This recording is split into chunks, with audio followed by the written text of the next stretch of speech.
السلام علیکم ورحمۃ اللہ وبرکاتہ۔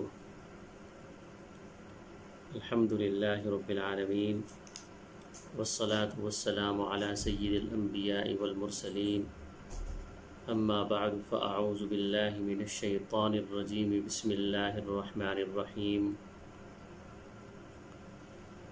الحمد للہ، آج کے سبق کے اندر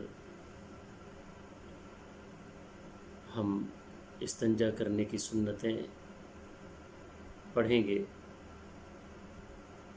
کل کے سبق میں ہم نے باتھ روم جانے کی اور آنے کی سنتیں پڑھی، اور آج کے سبق کے اندر ہم استنجا کرنے کی سنتیں پڑھتے ہیں۔ یہ کل 6 سنتیں ہیں استنجا کرنے کی۔ سب سے پہلی سنت یہ ہے کہ گندگی کے جو مقام ہیں انہیں اچھی طرح صاف کیا جائے۔ پانی کے ساتھ استنجا کرنا یہ سنت مؤکدہ میں سے ہے۔ مجبوری ہو، کسی ایسے مقام پر آپ ہیں کہ پانی موجود نہیں ہے، پھر اس کا ایک متبادل طریقہ بھی شریعت نے سکھایا ہے، لیکن جو اصل صفائی ہے، جو انسان کی گندگی کو دور کرتی ہے، وہ صفائی صرف پانی سے ممکن ہے۔ دوسری چیزوں سے ہم اس کی ظاہری جو مرئی یعنی دکھنے والی جو کنڈیشن ہے وہ تو ہم ختم کر سکتے ہیں، لیکن اس کے اثرات، اس کی بدبو، وہ ٹوائلٹ پیپر سے، کسی کپڑے سے صاف کرنے سے وہ صاف نہیں ہوتی۔ تو اصل صفائی پانی کے ساتھ ہے۔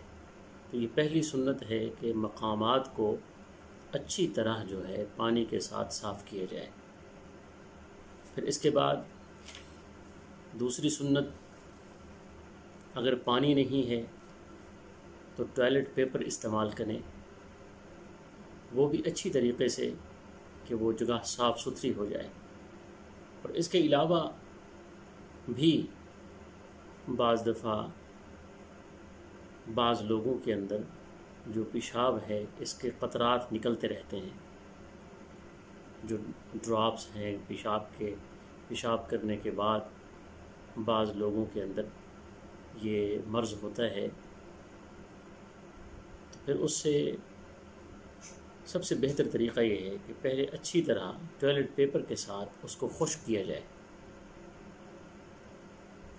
جب یہ یقین آ جائے کہ مزید قطرے نہیں نکلیں گے، پھر اس کے بعد جو ہے آپ پانی سے استنجا کر لیں۔ یعنی ٹوائلٹ پیپر کا استعمال بھی کیا جا سکتا ہے۔ پرانے وقت کے اندر چونکہ مٹی کے ڈھیلے استعمال ہوتے تھے، مٹی کے ڈھیلے کہتے ہیں کچی مٹی کے چھوٹے چھوٹے ٹکڑے، ایسے ڈھیلے بنے ہوئے ہوتے تھے۔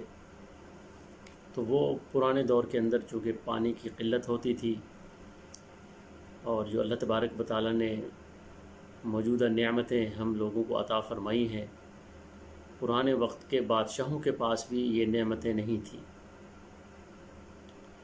اللہ نے ہمیں وہ ساری نعمتیں عطا فرمائیں۔ پرانے وقتوں کے اندر بادشاہوں کے دسترخوان پر مختلف کھانے 2-3 قسم کے کھانے، 5 قسم کے کھانے، الحمدللہ آج تو ہر گھر میں 2 قسم کے 3 قسم کے کھانے موجود رہتے ہیں۔ یہ بجلی، سردی اور گرمی سے بچاؤ کے لیے ہمارے پاس جو اللہ تبارک و تعالیٰ کی نعمتیں ہیں، گرمیوں میں اے سی کی شکل میں، سردیوں میں ہیٹر کی شکل میں، یہ پرانے بادشاہوں کو بھی یہ چیزیں میسر نہیں تھیں، اللہ نے ہمیں دے دی ہیں۔ تو عرض کر رہا تھا، مٹی کے ڈھیلے استعمال کیے جاتے تھے۔ اس کی پھر علیحدہ سے سنتیں ہیں کہ 3 ڈھیلوں کے ساتھ جگہ کو صاف کیا جائے۔ اگر اس سے صفائی ممکن نہیں ہو رہی، پھر ڈھیلے بڑھائے جا سکتے ہیں۔ 7 ڈھیلے تک بھی حدیث مبارکہ کے اندر ذکر کیا گیا ہے۔ اور اس کے علاوہ کن چیزوں کے ساتھ استنجا کرنا جائز ہے وہ بھی حدیث مبارکہ کے اندر ان کی بھی تفصیل بتائی گئی ہے کہ آپ پانی کے ساتھ استنجا کریں۔ جو سب سے افضل ترین استنجا کرنے کے لیے جو چیز ہے وہ پانی ہے۔ پھر مٹی کا ڈھیلا استعمال کر سکتے ہیں، ریت کے ذریعے بھی آپ اس جگہ کو خشک اور صاف کر سکتے ہیں۔ جو کپڑا ردی ہو لیکن ہو پاک، اس کے ساتھ بھی صفائی کی جا سکتی ہے۔ اور ایسی چیزیں جو بے قیمت ہو چکی ہوں لیکن وہ آپ کو نقصان نہ پہنچائیں، احترام والی نہ ہوں، محترم چیزیں نہ ہوں، یعنی کھانے پینے کی کوئی چیز ایسی نہ ہو کہ آپ اس کے ساتھ استنجا کریں۔ کھانے پینے کی چیزیں محترم سمجھی جاتی ہیں، کھانے پینے کی چیزیں کو گندی جگہ پر ڈالنا بھی جائز نہیں ہے۔ اسی لیے بزرگ فرماتے ہیں کہ جب دسترخوان آپ سمیٹیں تو اس پر جو روٹی کے ٹکڑے بچتے ہیں وہ ٹکڑے آپ اٹھا لیں اور ان کو کوڑے دان میں نہ پھینکیں۔ وہ کسی کی غذا بن سکتی ہے، آپ انہیں اپنے چھت پر لے جائیں جہاں پرندے آتے ہوں، پرندوں کے لیے ان کو غذا بنا دیں۔